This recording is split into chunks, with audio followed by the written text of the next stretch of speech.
I took a fast like a week ago, and I just wanted to hear from God concerning my life, concerning what He was saying about me and all that. But when sometimes you're talking to God and you're like, God, talk to me about me, and God starts placing His burden concerning His people on your heart. And that is exactly what happened. And usually I pray and I'm like, God, show me like a book that I can study throughout my fast, going through the Bible. And I remember that time God led me to study Nahum, Obadiah, Joel.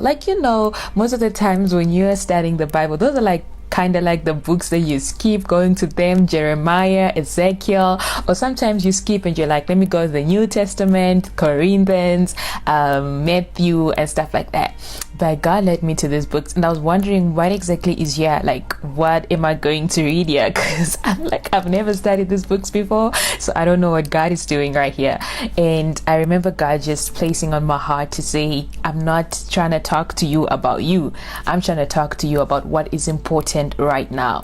So I began to study those books, and in studying them I realized God telling me that the day of the Lord is near, which means that we are in a world where a lot of things are happening, but God's day is near, and we should make our lives right with God. We should come back to a place of worship. We should come back to a place of a relationship with God. And in just talking about that, I began to think about where our world is right now, the violence, the idolatry. There's so many, the new age practices, the different cultural practices that are happening and that are out there replacing God. And some of the things that we're doing, some of the things that are happening